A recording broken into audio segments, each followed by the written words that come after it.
तो फ्रेंड्स, हम लोग यूपीएससी का पीवाईक्यू कर रहे थे। यहाँ देखिए, यूपीएससी का पीवाईक्यू कौन सा, पीटी का है ना। और 2001 ईयर का हम लोग आज करेंगे। ठीक है, इससे पहले मैं 1995 से स्टार्ट किया हूँ। वो सब आप मेरे प्लेलिस्ट में जाके देखिए। प्राचीन भारत है ना, जो एंशियंट इंडिया है ना, प्राचीन भारत एंशियंट इंडिया, वो प्लेलिस्ट आपको मिल जाएगी मेरे यूट्यूब चैनल में। आप जाइए, उसको देखिए। हाँ, आइए क्वेश्चन आते हैं। देखिए हम लोग क्या करने वाले, फिर से एक बार देख लें। हम लोग सिर्फ प्राचीन भारत अभी कर रहे हैं, धीरे धीरे मैं सब करा दूंगा। अभी प्राचीन भारत कर रहे। देखिए क्वेश्चन समझिए। 2001 में यहाँ पे कितने क्वेश्चन है? 7 क्वेश्चन। ठीक है, 7 क्वेश्चंस आए हैं। आप उसको पढ़िए, सॉल्व करने का ट्राई करिए खुद से। आप कमेंट करिए आंसर को, जो भी आपको आता है ऐसे कमेंट करिए, एक डैश और बी ऐसे करके, ऐसा आप करके भेज सकते हैं। ठीक है, और उसको एनालाइज करिए। मैंने कुछ कुछ लिख के आपको एनालाइज भी करवाया। आइए क्वेश्चन नंबर 1 देखते हैं। क्वेश्चन नंबर 1, चोल राजाओं में किस एक ने सिलोन है ना, सिलोन पर विजय प्राप्ति की थी? तो एक मिनट, चोल साम्राज्य का बात चल रहा है। चोल में कोई एक राजा था जिन्होंने सिलोन पे आपको विजय प्राप्त किया था। आप लोग पढ़े होंगे। यहाँ पर देखिए ऑप्शंस, देखिए आपको क्या क्या ऑप्शंस हैं। आदित्य प्रथम, राजा राजा राज राज राजा प्रथम, राजेंद्र, विजयालय है ना, विजयालय। कौन सा इसमें से था आपको पता होगा? राजेंद्र। कौन सा?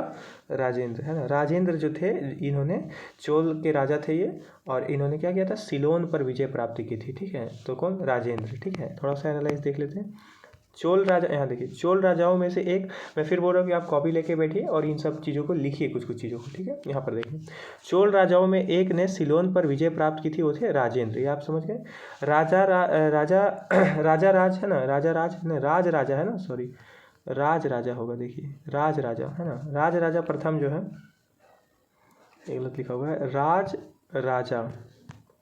राज राजा प्रथम जो है फर्स्ट है ना।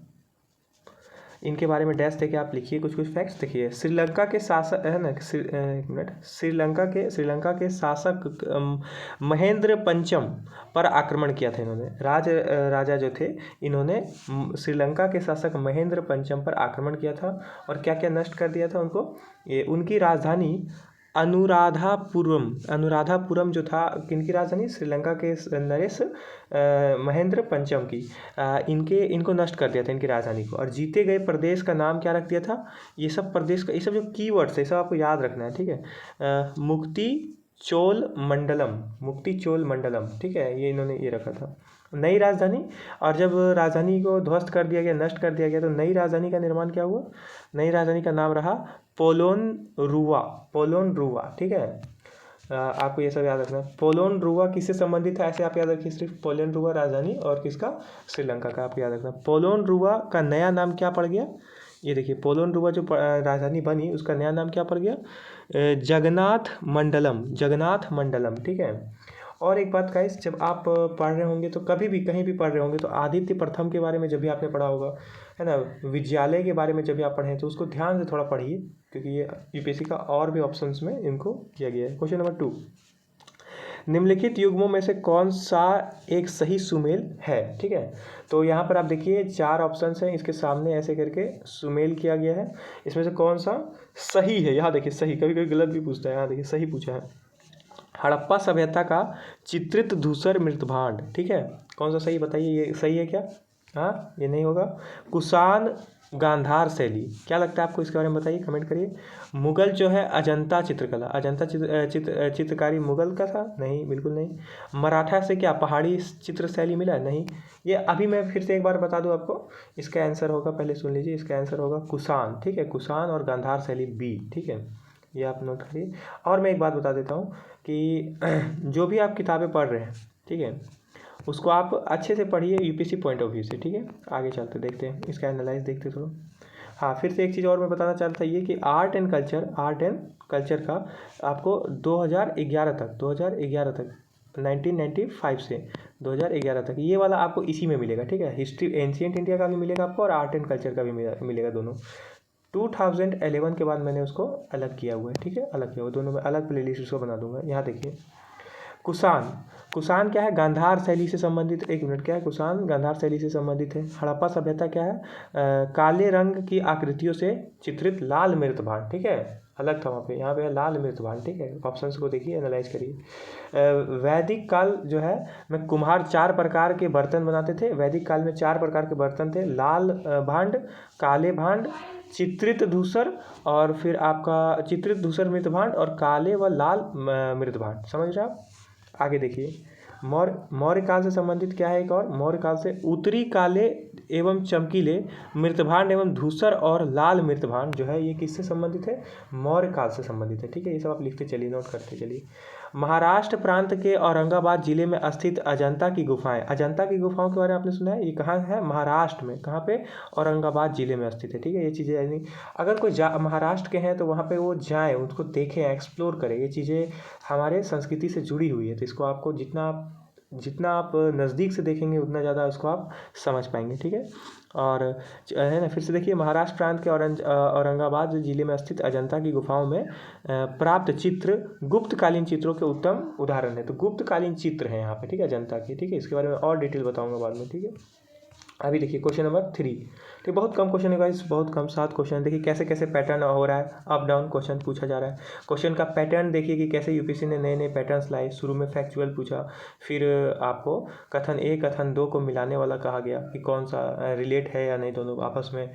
और अब देखिए इस टाइप का क्वेश्चन आ रहा है। तो ये कैसे अनसर्टेनिटी है कि हमेशा क्वेश्चन का पैटर्न बदलता है, एक जैसा नहीं रहता है, और क्वेश्चन का अनुपात भी बदल जाता है, कभी ज़्यादा कभी कम। ठीक है, निम्नलिखित अंग्रेजों में से कौन सा जिसने सर्वप्रथम भागवत गीता का अंग्रेजी अनुवाद किया था। समझिए, हमारे देश की सबसे प्रसिद्ध ग्रंथ है ये, है ना, धार्मिक ग्रंथ है ये भागवत गीता। आप लोग पढ़ते होंगे बहुत कोई, और पढ़ना चाहिए, इससे सीख मिलता है। ठीक है, और इसमें से क्या हुआ था कि अंग्रेजों में, और हर धर्म के अपने अपने ग्रंथ हैं, आप उसे पढ़िए, जिस धर्म के आप हैं उस ग्रंथ को जरूर एक बार पढ़िए या देखिए। यहाँ देखिए, अंग्रेजों में से कौन था ऐसा जो भागवत गीता का महानता सुन के उसका अनुवाद किया था। ठीक है, क्योंकि अंग्रेज जो आए थे भारत को समझना चाहते थे, और भारत को समझने के लिए भारतीय संस्कृति को समझना, है ना, संस्कृति को, उसमें भी धर्म सबसे ज़्यादा जरूरी, धर्म को समझना जरूरी, क्योंकि यहाँ धार्मिक बहुत ज़्यादा मान्यताएं देखा उन लोगों ने।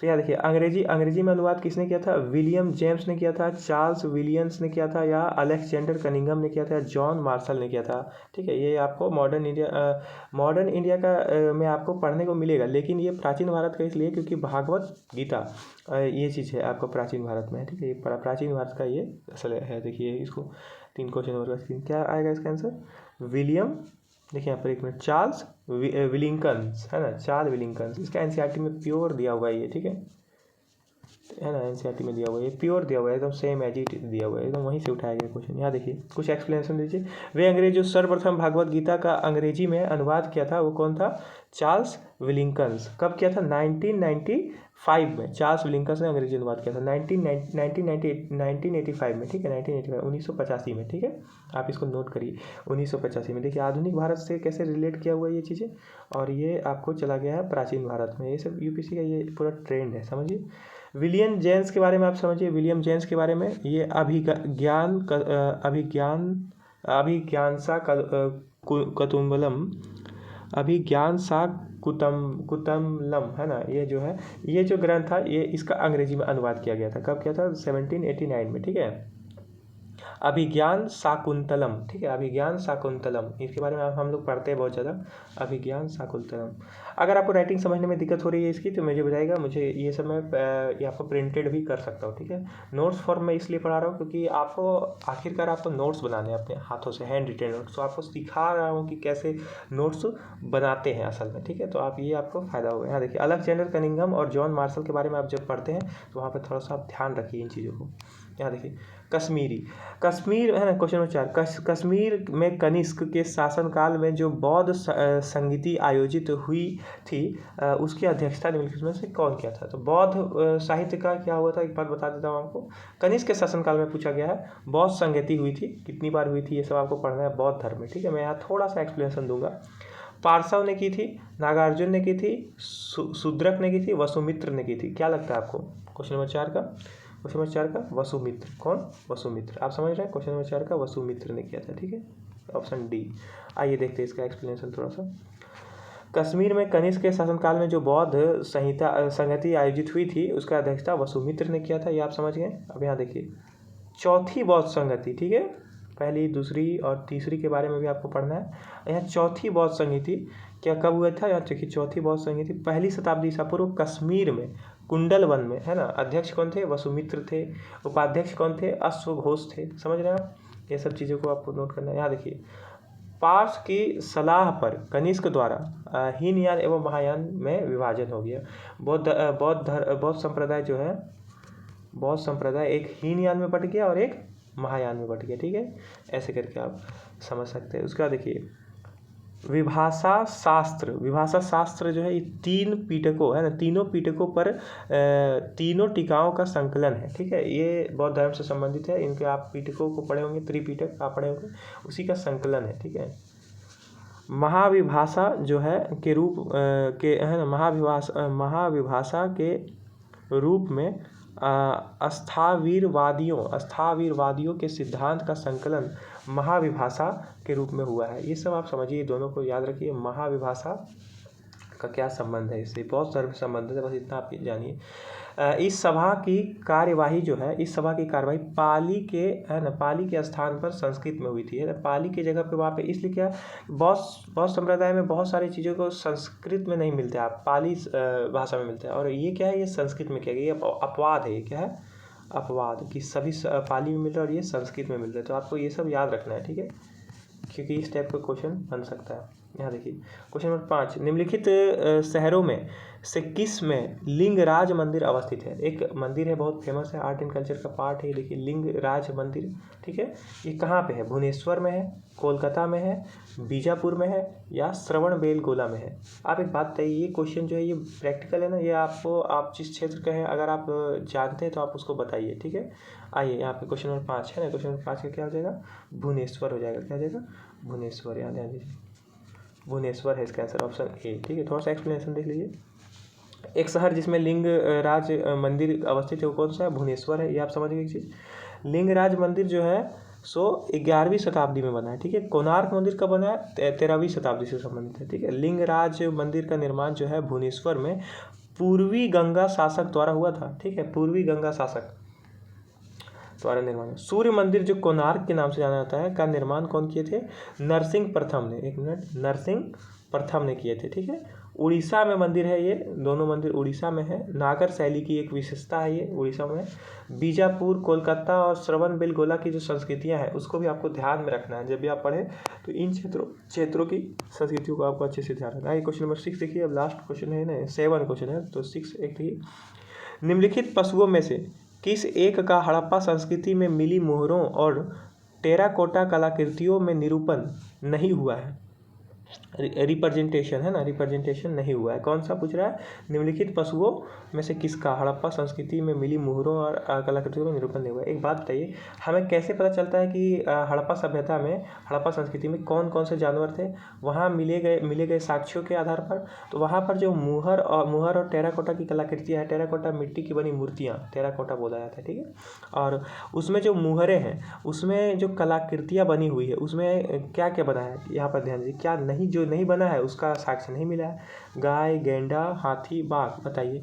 तो आप हाथी को वहाँ देख पाएंगे, बाघ को आप भी देख पाएंगे, शेर के बारे में थोड़ा देख लीजिएगा, आप लोग सर्च करिएगा, ठीक है। गेंडा के बारे में आप देख पाएंगे, ठीक है, जब पढ़ाऊंगा तो पूरा डिटेल पढ़ाऊंगा।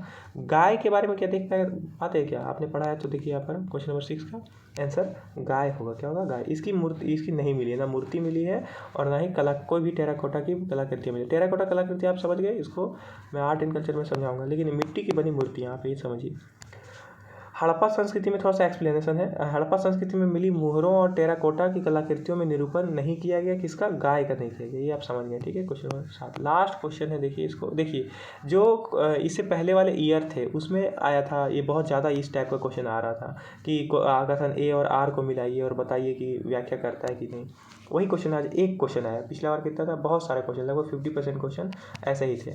और इस बार क्या किया यूपीएससी ने, एक क्वेश्चन किया। जो कोचिंग मटेरियल तैयार करके अपने बच्चों को पढ़ाता होगा ये टाइप से, कि यूपीएससी में इस टाइप से पूछते हैं, उसको ज़्यादा फायदा नहीं किया यूपीएससी ने, ठीक है। टीपीएससी खुद चाहता है कि आप कोचिंग के माध्यम से ज़्यादा ना लगे, आप उन बेसिक बुक्स को पढ़ें। ठीक है, क्वेश्चन नंबर 7 देखिए, निम्नलिखित प्रश्नों में से 2 तथ्य दिए गए हैं जिनमें से एक को कथन ए के रूप में निरूपित किया गया, दूसरे को आर के रूप में निरूपित किया गया। इन तथ्यों का परीक्षण ध्यानपूर्वक कीजिए तथा नीचे दिए गए कूटों का उपयोग करते हुए सही उत्तर का चयन कीजिए। क्वेश्चन को पूरा पढ़ना है, क्या करना है, पूरा। ये आपको एक हैबिट डालना है अभी से। पूरा हैबिट नहीं रहेगा तो आप ये देखें और फॉर्मेट देख के बता दिए कि ये होगा, ये गलत बात है। कभी कभी फॉर्मेट यूपीएससी चेंज कर देता है, तो आप फंस सकते हैं। इसलिए आप क्या करिए, पूरा क्वेश्चन पढ़िए। कथन ए, हर्षवर्धन, कथन ए बोल रहा है कि हर्षवर्धन ने प्रयाग संसद आयोजित की थी। एक फैक्ट दिया हुआ है कि प्रयाग संसद जो है किसने, हर्षवर्धन ने किया था। आपको यहाँ पर बताना है। ठीक है, एक फैक्ट है, इसको आप सोचिए, यहाँ पर ध्यान दीजिए। उसका कथन आर क्या बोल रहा है कि वह बौद्ध धर्म का, कौन, हर्षवर्धन जो है ना, वह बौद्ध धर्म की केवल महायान शाखा का, है ना, महायान शाखा को लोकप्रिय बनाना चाहता था। 2 भागों में बढ़ गया था, हीनयान महायान, आपको भी पता है। तो महायान शाखा के लिए ही ये आपको उसी को लोकप्रिय बनाने के लिए वह बौद्ध धर्म को आगे करना चाहता था। और ये एक फैक्ट ही हो गया। और पहला फैक्ट था कि उन्होंने हर्षवर्धन ने प्रयाग संसद का आयोजन किया था। तो यहाँ कूट का प्रयोग करिए, कूट समझ, इन सब चीज़ों को, इन सब ऑप्शन में से बताइए। ए और आर दोनों सही है तथा ए आर की व्याख्या करता है। ए और आर दोनों अलग अलग सही हैं, यहाँ पर ध्यान दीजिए, अलग अलग सही है, समझ रहे हैं। ऐसा जरूरी नहीं कि ए सही है तो व्याख्या करता ही होगा। ठीक है, और परंतु ए व्याख्या नहीं करता आर की, और ए सही है किंतु आर गलत है, ए गलत है किंतु आर सही है। तो इसका आंसर बताइए। इसका आंसर हो जाएगा आपका बी। ठीक है, सही तो दोनों है दोस्तों, लेकिन क्या व्याख्या करता है क्या, नहीं। थोड़ा सा एनालाइज देख लेते हैं। देखिए, एनालाइज करवा रहा हूँ, आगे मैं बोलेंगे तो एनालाइज कम करवाऊंगा। देखिए यहाँ पर 7, ए और आर व्याख्या नहीं करता, ये आप नोट करें। दोनों सही है अपने अपने जगह पे। ठीक है, यहाँ ध्यान दीजिए। हर्षवर्धन ने प्रयाग संसद में आयोजित की थी, ये आप समझ गए। और वह बौद्ध धर्म को केवल महायान शाखा से संबंधित था और वो लोकप्रिय उसको बनाना चाहता था। हर्षवर्धन के थोड़ा सा यह क्या लिखा, हर्षवर्धन द्वारा प्रयाग में आयोजित 6ठे महामोक्ष परिषद में प्ररुद्ध बौद्ध चीनी यात्री ह्वेनसांग ने भी भाग लिया था। तो ह्वेनसांग का भी संबंध हर्षवर्धन से था, ये आपको यहाँ पर थोड़ा सा ध्यान रखना है। ठीक है, थैंक यू गाइस, आपने ये देखा। आगे मैं सारी वीडियोस लाता रहूँगा, आप देखिए इसको, ज़्यादा से ज़्यादा से शेयर करिए, लाइक करिए, कमेंट करिए। चलिए, थैंक यू।